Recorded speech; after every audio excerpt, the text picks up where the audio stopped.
फिर जाने का समय हो गया है राम, और जीवन का उद्देश्य भी, जो कदाचित तुम्हारी यात्रा में आकर संसार को संबंधों की सीख देना था। आज तुम्हारे सत्य ने मुझे मोक्ष दिलाया है। जैसे मैं केवल राम का नाम लेकर इस संसार से जा रही हूँ, उसी प्रकार सभी सिर्फ तुम्हारा नाम लेकर ही साथ जाएंगे।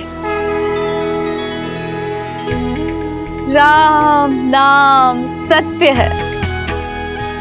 जीवन में हानि लाभ, शाप वरदान, पवित्र अपवित्र कोई महत्व नहीं रखता। महत्व है तो मात्र एक सत्य का। और यही सोच मनुष्य को जीवन और मरण के चक्र से मुक्ति दिलवाएगी, मोक्ष दिलवाएगी। राम नाम सत्य है। राम नाम सत्य है। राम नाम सत्य है। राम नाम सत्य है। राम नाम सत्य है। जय जय राम श्री राम।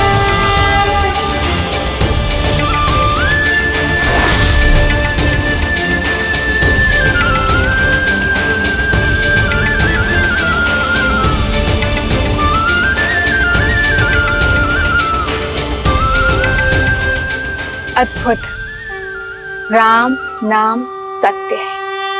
हाँ देवी, राम नाम से बड़ा सत्य तो इस संसार में और कोई हो ही नहीं सकता, क्योंकि श्री राम जैसे मनुष्य अपने अपयश की चिंता किए बिना दूसरों की पीड़ा हरते हैं, अपने विषय में सोचे बिना दूसरों के विषय में सोचते हैं।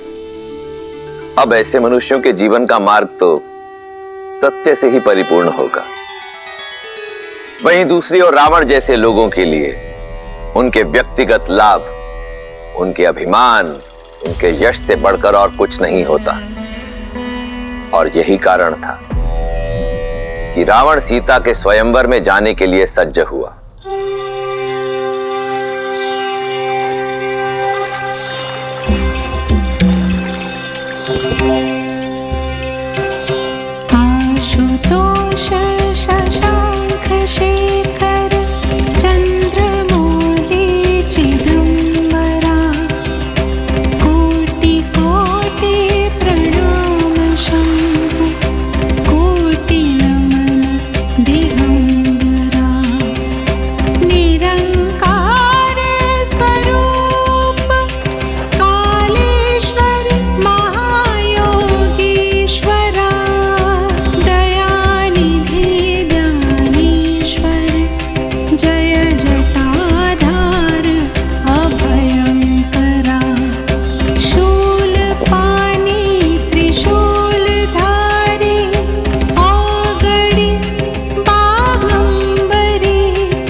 अपने स्वामी को विदा दो मंदोदरी। विदा? कहां प्रस्थान कर रहे हैं आप? मिथिला। मिथिला? स्वयंवर में, जहां से लंका के लिए निमंत्रण ही नहीं आया। निमंत्रण अतिथि को दिया जाता है, विजेता को नहीं। 14 लोगों के स्वामी को स्वयंवर का निमंत्रण ना देना किसी चुनौती से कम नहीं मंदोदरी। पर हमारे पुत्र मेघनाथ का तो विवाह हो चुका है और दूसरी पत्नी की चाह भी नहीं है उसे। मैं मिथिला मेघनाथ के लिए नहीं जा रहा।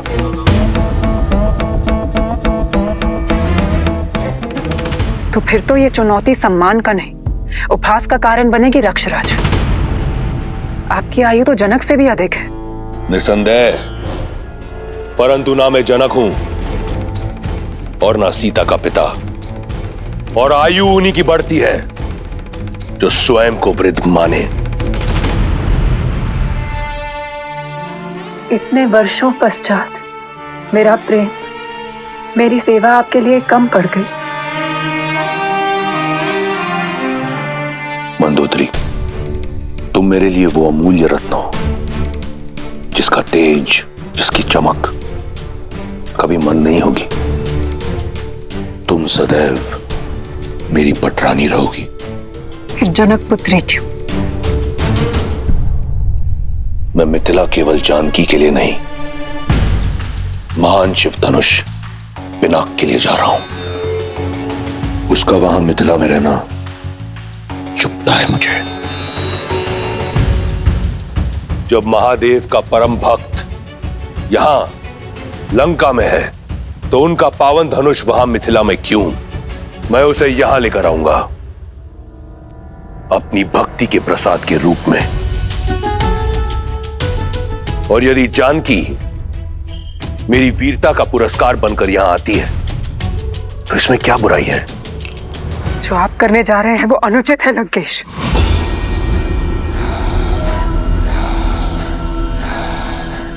लंकेश अनुमति लेने नहीं, सूचना देने आया है।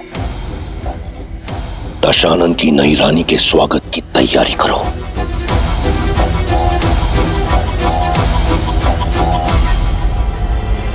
अपने इस भक्त को आशीर्वाद दे महादेव। और मुझे आशा है कि मेरी पटरानी की ओर से आपके धनुष के स्वागत में कोई कमी नहीं रहेगी।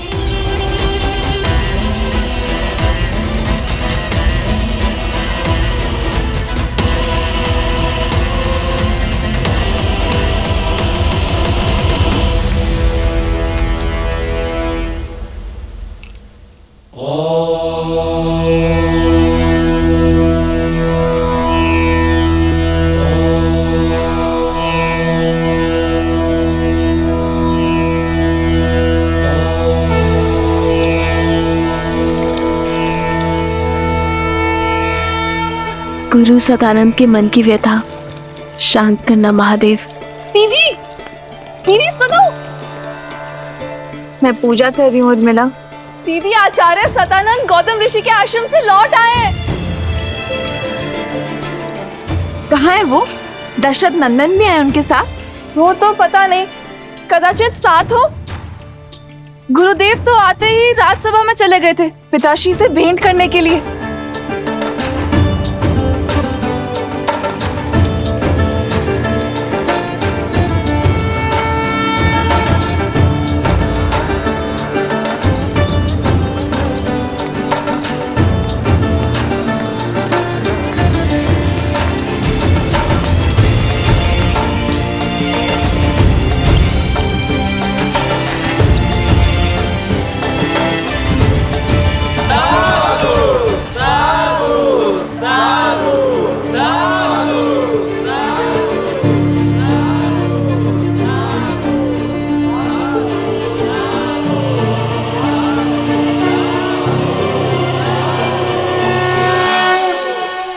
ना सिद्धि थी ना मंत्र, बस आंखों में अश्रु और वचनों में करुणा। राजन, उसका बखान मैं अपने शब्दों में नहीं कर पाऊंगा। अपने स्पर्श से मेरी माता को श्राप मुक्त कर दिया और मुझे बिना स्पर्श के इस अभिशाप से कि मैं एक चरित्रहीन का पुत्र हूं। आज मैं आपके समक्ष गर्व के साथ यह कह सकता हूं कि मैं अहिल्या पुत्र सतानंद हूं। मेरी मां कलंकिनी नहीं है, मेरी मां पवित्रा है, पवित्रा।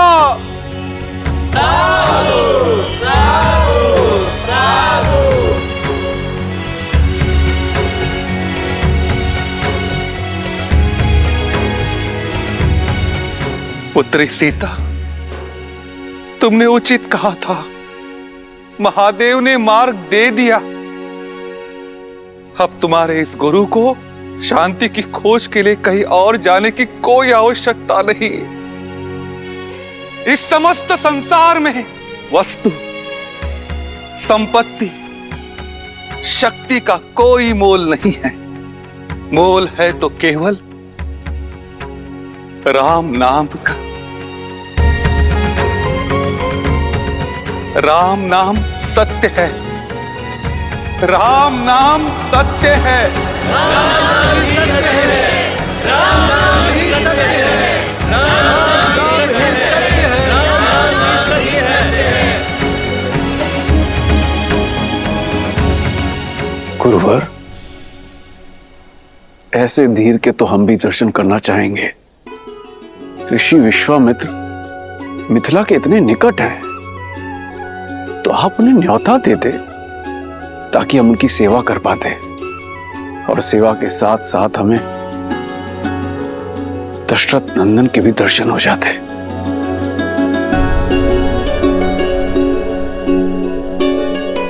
राजन, मैंने प्रयास किया था। ऋषिवर, आप मिथिला के इतने निकट है, हमें सेवा का अवसर देते। मिथिला में शिव धनुष्य यज्ञ होने वाला है और जनक कुमारी का स्वयंवर भी। मैं अवध कुमारों को किसी और उद्देश्य से लेकर आया हूं शतानंद। कभी समय मिला तो मिथिला अवश्य आऊंगा। कदाचित उनके मन में कुछ और है।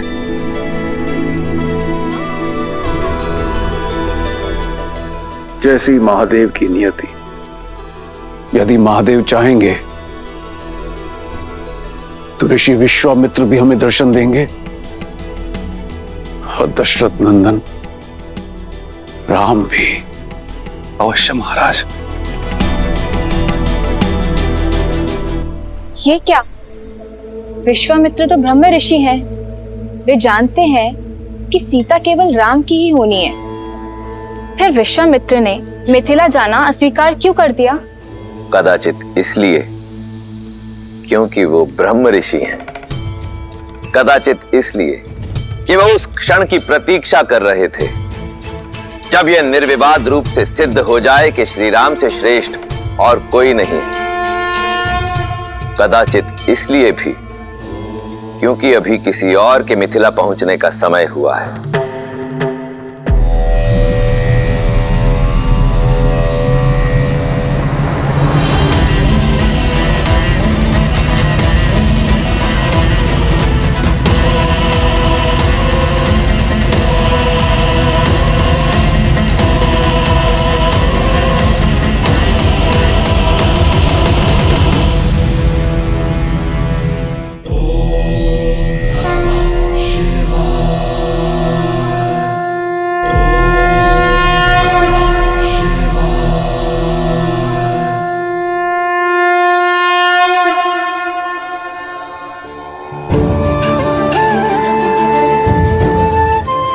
मिथिलावासियों, महापावन शिव धनुष को नगर प्रदक्षिणा करने के पश्चात स्वयंवर क्षेत्र में ले जाकर स्थापित कर दिया जाएगा, और वहां उस पर प्रत्यंचा चढ़ाने वाला वीर बनेगा मेरी पुत्री सीता का वर। जनक पुत्री सीता की जय, जनक पुत्री सीता की जय, जनक पुत्री सीता की जय, मिथिला नरेश जनक की जय।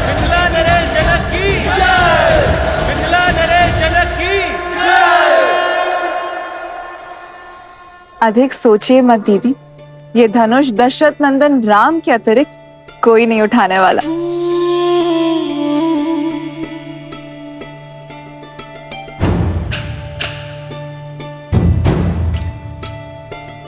अनुष्ठान प्रारंभ करो।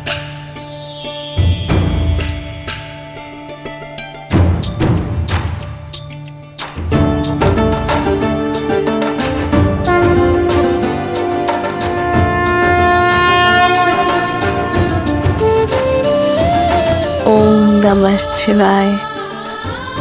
ओम नमः शिवाय।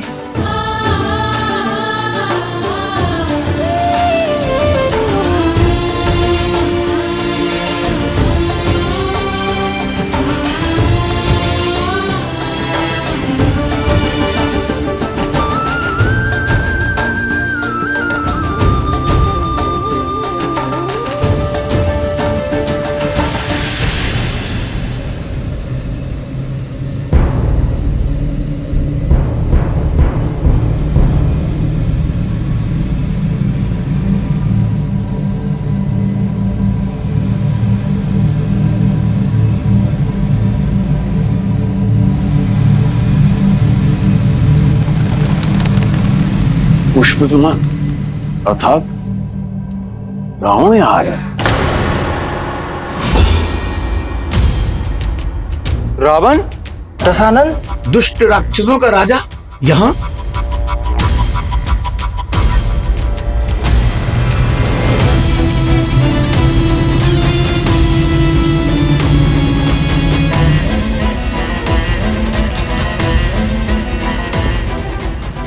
महादेव का पिनाक तो यहां है, अर्थात स्वयंवर आरंभ होने में समय है। पुष्पाक,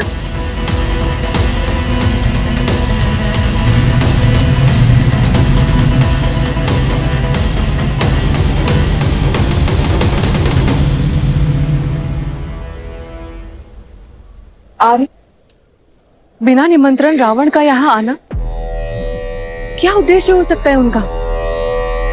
वो दशानन है, उन्हें निमंत्रण की आवश्यकता नहीं पड़ती और नीति और नियम के अनुसार भी हम उन्हें इस स्वयंवर में भाग लेने से रोक नहीं सकते।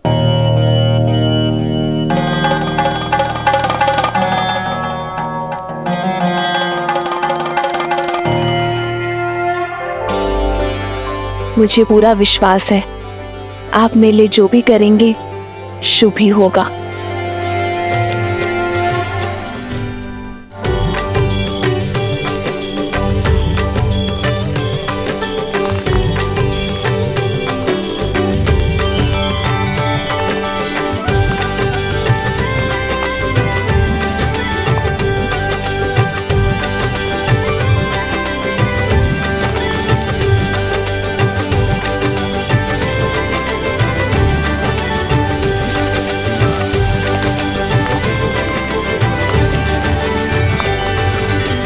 आज भूख प्यास और थकान नहीं हुई लक्ष्मण?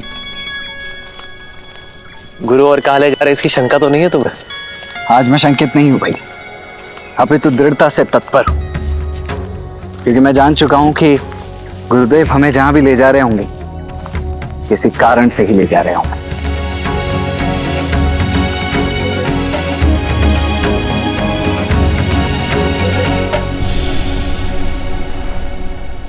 यहाँ नहीं रहना हमें, चलो जल्दी चलो। हाँ, यहाँ नहीं रहना, चलो चलो।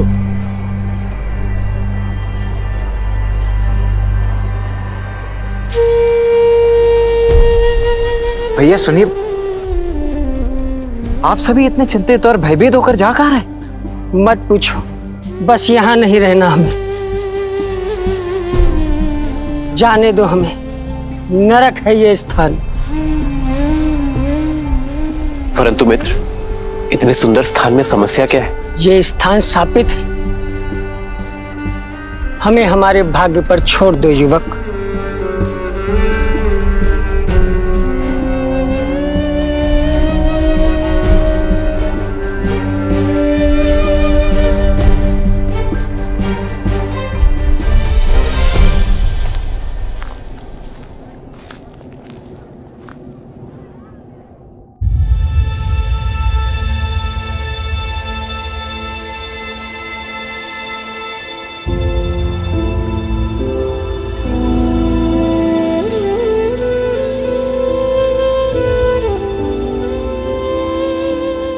वो झील देख रहे हैं ना, कृष्ण झील।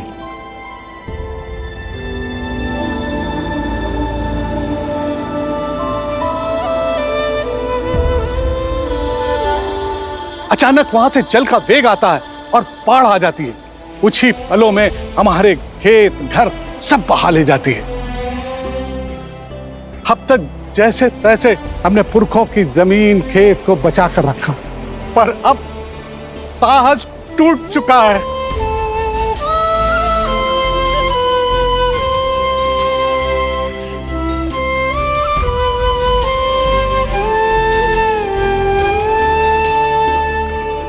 समाधान भागने में नहीं, साधने में है।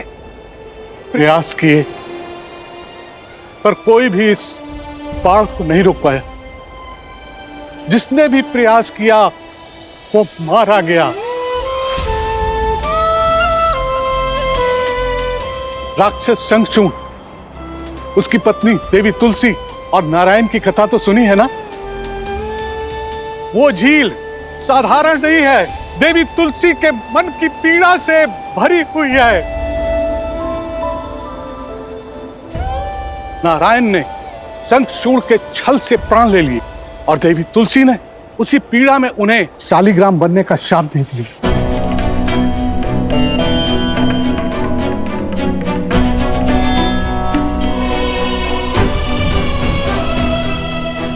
ये शालिग्राम नारायण के चिन्ह है, शापित होकर पड़े हैं गंडकी नदी के तट पर। जहां ईश्वर ही शापित हो, वहां मनुष्य के प्रयास से क्या होगा।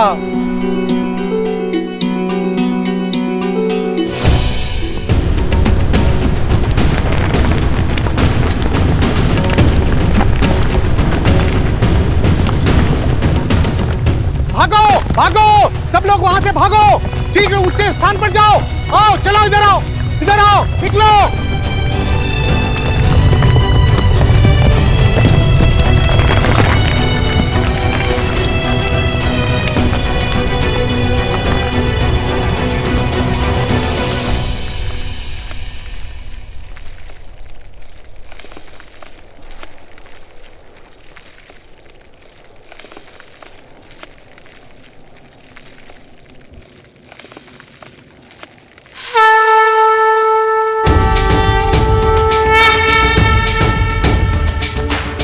कहां जा रहे हो? ये दुस्साहस तुम्हारे प्राण ले लेगा। आप तो बड़े हैं, ज्ञानी लगते हैं, रोकिए इन्हें। इनसे कहिए कि अपना मार्ग बदल लें। जिन्हें संसार बदलना होता है वे अपना मार्ग नहीं बदलते।